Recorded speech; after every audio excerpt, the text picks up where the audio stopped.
Hi everyone, it's Jaden and I'm back. Today's video I'm going to be talking about a list of adrenal fatigue and anxiety disorder and panic attack associated symptoms. I have done some videos on some of the symptoms I'm going to be talking about today, and I'm also going to be talking about some new ones, but today I'm going to go like more detail on all of these symptoms because I've been getting so much questions about symptoms and how I felt when I was going through my recovery. And I'll also talk about like what happened during my recovery with these symptoms and if they completely went away or they partially went away or did they like never went away kind of thing. Okay, so so number one, this is probably the most commented on, is the shaking, the trembling, the kind of tremors. Now I had this all over my body. I mean, mouth, tongue, lips, eyelids, like facial twitching,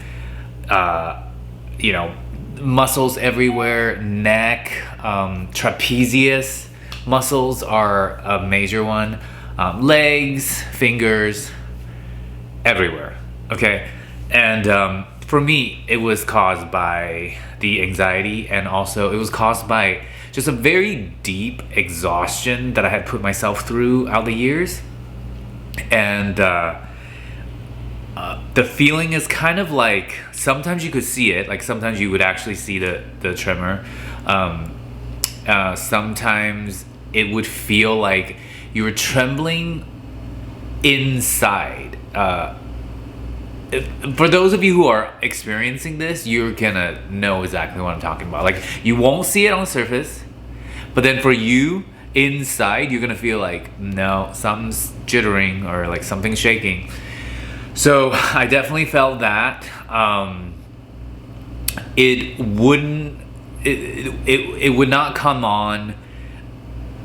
It was very inconsistent how it would be triggered. So sometimes it would be triggered because, yes, I suddenly ran really fast, or I got scared and I got like startled, and then within like a minute or so I'll start shaking. Sometimes it would be like that, but sometimes I would be totally relaxed.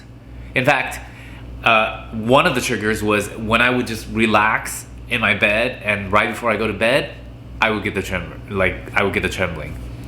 So that was very concerning at the time for me, because it was like, dude, like I am fine, and now there's a tremor out of nowhere. So, and again, definitely get checked out with your doctor. Make sure that it's nothing severe before you, dive into just full on thinking that it's just, anxiety and hormonal imbalance. Okay, so make sure you get all the, high risk possibilities out of the way.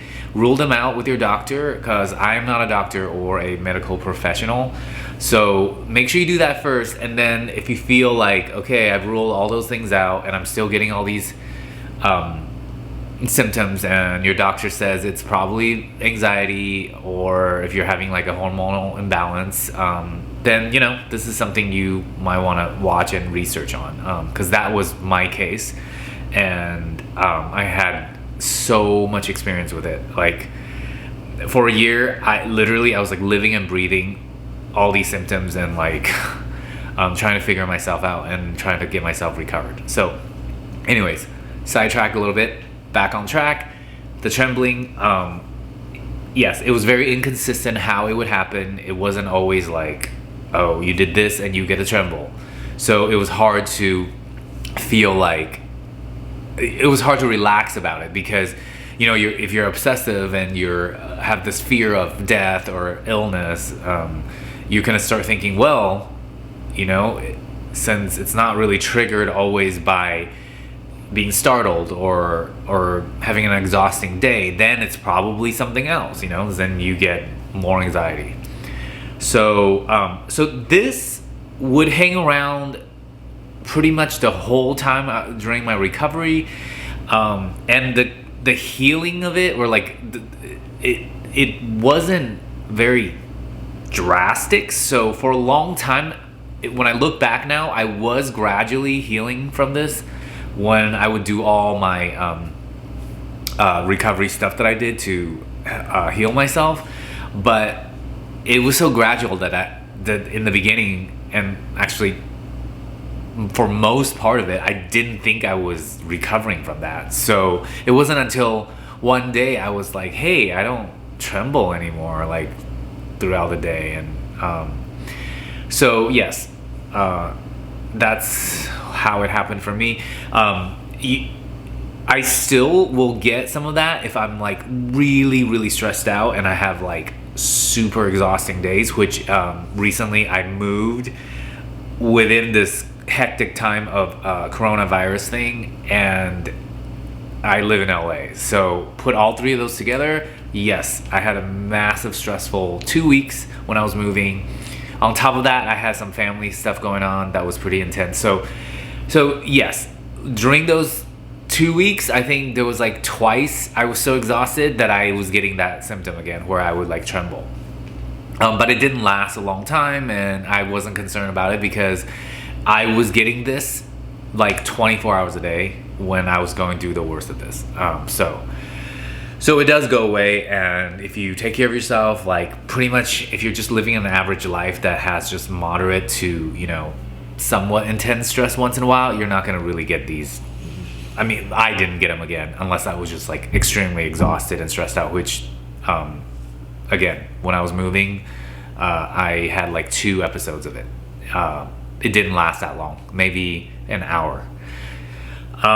Okay, so that's the trembling and the shaking. Okay, now number 2 would be eye-related symptoms. I get a lot of questions on this as well. Yes, when I was going through my recovery process, I had, I mean, every eye symptom you can think of. I saw more floaters. I would see weird flashes. I would also have this weird flash when I would blink at night. Like if I blinked, I would just see a flash like as I'm blinking. This would specifically happen when I was in a dark room, but there was one light in the room. Like it happened a lot when I was going to see movies, and it just freaked me out. Like I remember the first time I really noticed it was when I was watching, I believe it was the latest Terminator. And God, like I just remember watching that movie and I blinked my eyes and I'm like, why is there a flash? I thought, you know, they didn't fix a light in the theater, and then I started realizing no, it was actually like causing by me blinking. And it was weird, like that symptom, I wouldn't see that flash unless I was blinking. And I only saw it on my right eye. And that's gone.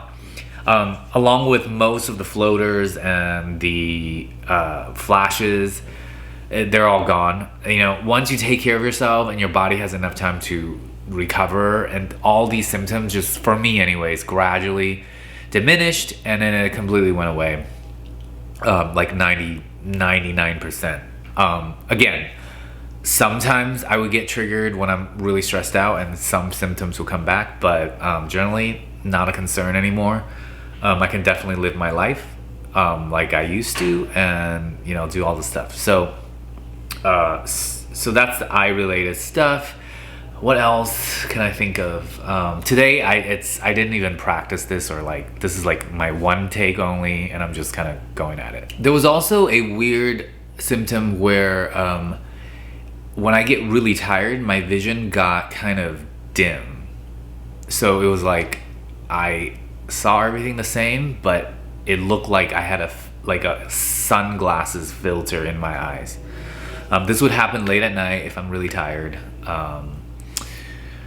Let's see. I was also very sensitive to bright lights.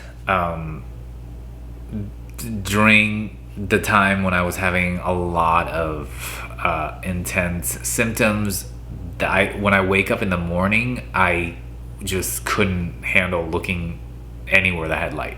So for like 2 hours, I would have to avoid like sunlight directly in my eyes, because what would happen is if I get a sunlight or like any kind of bright light in my eyes after I wake up, before my eyes kind of readjusted, I would start seeing this pulsing flash everywhere I looked. Like it would just be this white, like it looked literally like somebody was taking, like if you're taking a headshot or somebody's taking a photo shoot of you and they flash that like camera flash in your eyes. I was seeing that over and over again for like 15 minutes. And again, that went away. And when it would used to happen, it would last for like 15 minutes and then it would go away.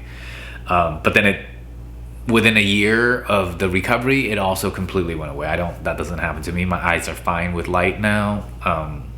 Yeah, pretty much the same as before.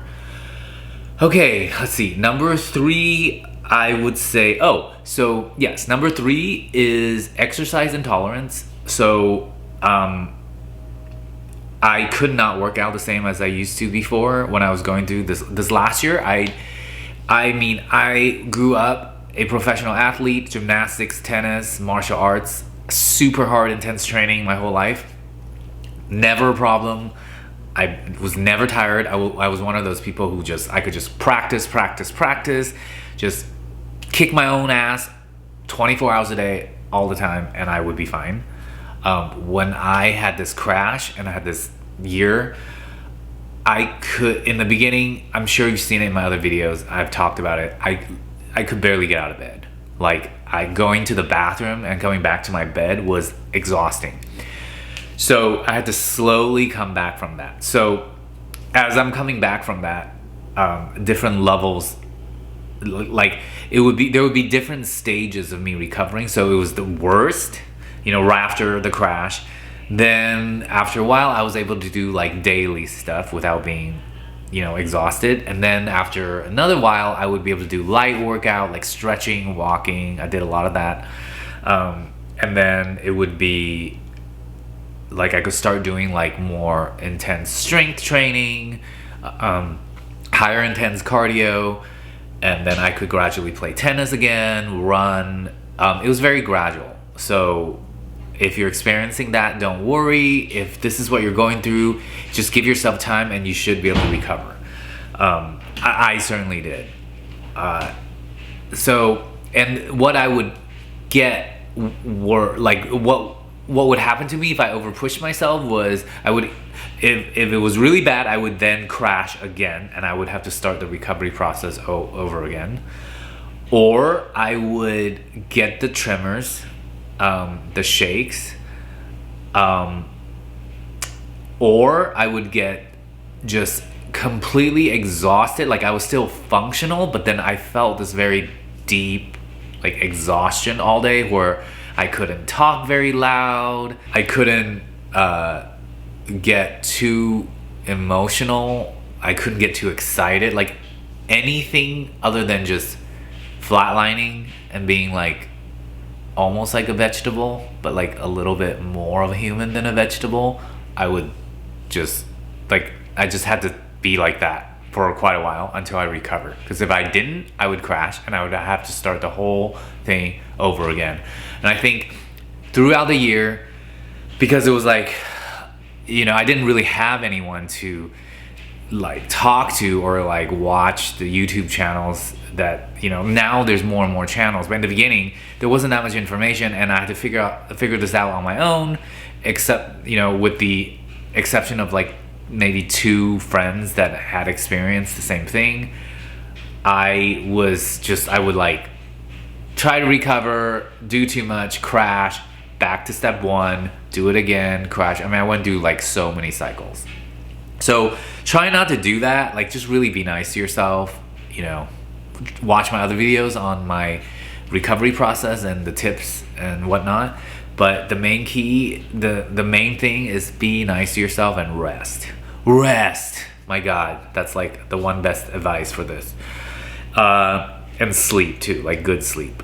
Okay, so that brings us to, I think, 4. I might have lost track, but I'm just gonna go on. The insomnia. In the beginning, my sleep schedule was completely reversed. At night, I was not tired, and I was just wide awake, but still exhausted. And then I would not get sleep and wake up and have had no sleep and be even more exhausted, but then I had to go about my day.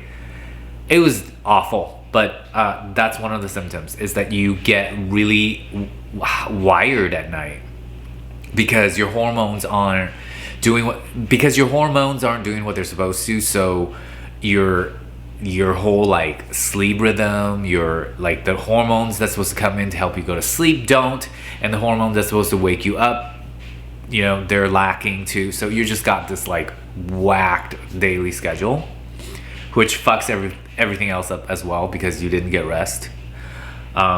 So yes, sleep was a problem, very much so in the beginning. There was one day I thought to myself, I'm like, wow, I have not slept in like a month.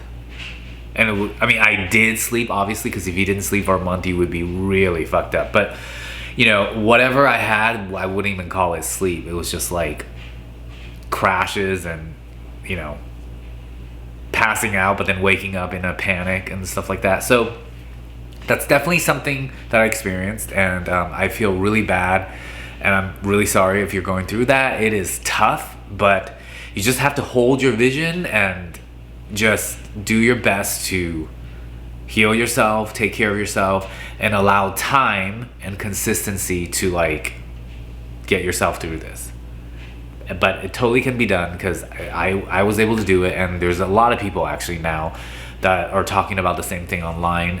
If you search like anxiety, there's like tons of channels and stuff like that now. So it is totally possible. It just takes some dedication, consistency, and it just takes time to heal.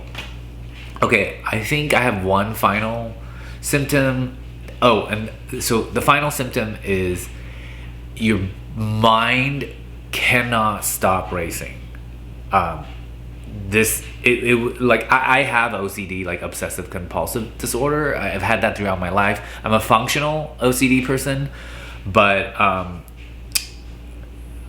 I've already pretty much had that to deal with. But then when I hit this crash, it took that to a level where I couldn't function, like, because the hormones aren't there to relax you and to calm you down, and there probably needs to be hormones that also like balance out your brain chemistry.